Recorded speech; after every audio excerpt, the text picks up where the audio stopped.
acids link together to form a polypeptide chain. That's what you're seeing on the right side of the screen. As the chain forms, it kind of creates a spiral type effect. This is called a helix. Now we're going to take an extensive look at the side bonds of the cortex. Hydrogen bonds are a weak physical side bond. They are easily broken and reformed just by brushing the hair. Salt bonds are also a weak physical side bond. These are also equally broken and reformed by changes in the pH of the hair. So for example, a hydrogen bond can be broken and reformed just by doing something simple like brushing the hair. A salt bond, these are broken and reformed by also doing a simple task like shampooing the hair. A disulfide bond is a strong chemical bond. Disulfide bonds are only broken and reformed when you perform a chemical service on the hair, such as a hair color or a permanent wave, possibly a chemical relaxer. A lengthening bond is formed only during the process of chemically relaxing the hair. The disulfide bonds are broken in this process, and when they are reformed through the neutralizing of the service, a lengthening bond is now formed. In examining straight hair and the hydrogen bonds and the salt bonds, you'll see in Figure 1 that in the straight hair, the hydrogen and salt bonds are at a fixed position. In Figure 2, as the hair is softened by water, the H bonds are broken. Hair is then wound on rollers. The S bonds are stretched into waved locations. The hair after proper drying, the H bonds have now reformed into a waved position. As you take the rollers out and then you brush the hair, as shown in Figure 5, the waves are held only by the H bonds. The hair is sprayed with a moisture repellent barrier. So let me break that down for you one more time with regard to hydrogen and salt bonds. They are both weak physical side bonds of the hair. So your client comes in for just your basic shampoo, roller set, dry, and a comb out. She sits down in your chair. The hydrogen and the salt bonds are just at their normal position. Then you take them back and you shampoo the hair. The H bonds are broken. Then you roll up her hair on the rollers.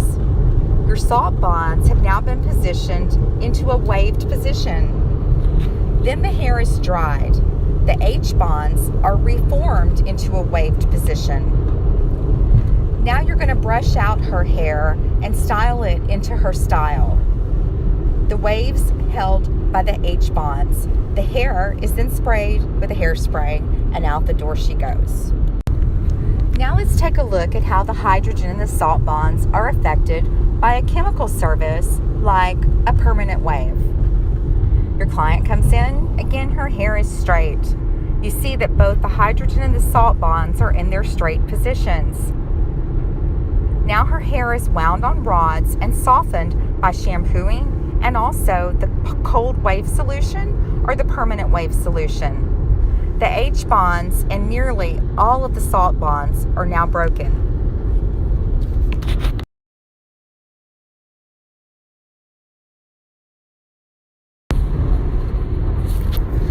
Again, in reviewing the bonds of the hair, this chart will show you the different types of bonds, the strength of the bond, what they are broken by, and what they are reformed by. Take a few minutes to study this chart. Hair pigment. Pigment in the hair color is what gives the hair its actual color, just like you would find in a can of paint or anything else that has color. There are different types of pigment that create the color of the natural hair. Melanin is the term that we use to refer to the tiny grains of pigment. Eumelanin provides dark brown and black color to the hair.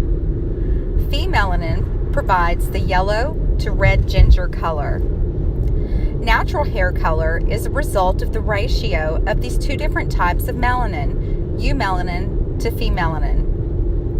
Gray hair means that there's an absence of melanin, leaving the hair without color at all. Wave patterns.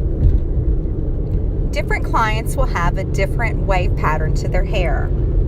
If straight hair, wavy hair, curly hair, and extremely curly hair. The truth about hair growth. There's different types of hair found on the human body. Vellus hair is short, fine, downy, unpigmented hair on the body. A lot of times you'll find this on the face, arms, and legs. Terminal hair is long, thick, pigmented hair that's found on the scalp, legs, arms, and body.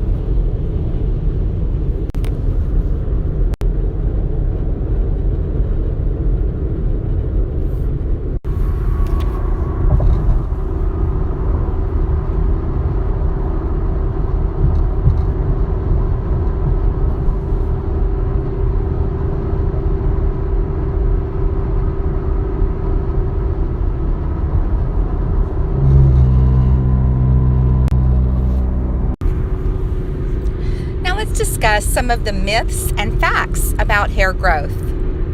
These are some myths. Shaving, clipping, or cutting makes the hair grow faster. Scalp massage increases growth. Gray hair is coarser and more resistant. Natural curl is determined by race. Round cross section of a hair that is straight. An oval cross-section is wavy, and a flat cross-section is curly. Before you can treat a client who is experiencing hair loss, you have to first discover what the causes are and then discuss the treatments. The growth cycle provides for the continuous growth, fall, and replacement of individual hair strands. An average client will shed 35 to 40 hairs per day, and this is completely normal and natural. There is, of course, an emotional impact of hair loss. The perception of bald and balding men is that they are less attractive, less assertive, less successful, less personally likable, and older by at least 5 years. Men also experience negative social and emotional effects from hair loss. They become preoccupied with baldness, and they take efforts to conceal the fact that they are losing their hair. For women, hair loss can be devastating, can cause them anxiety, feelings of helplessness, and unattractiveness.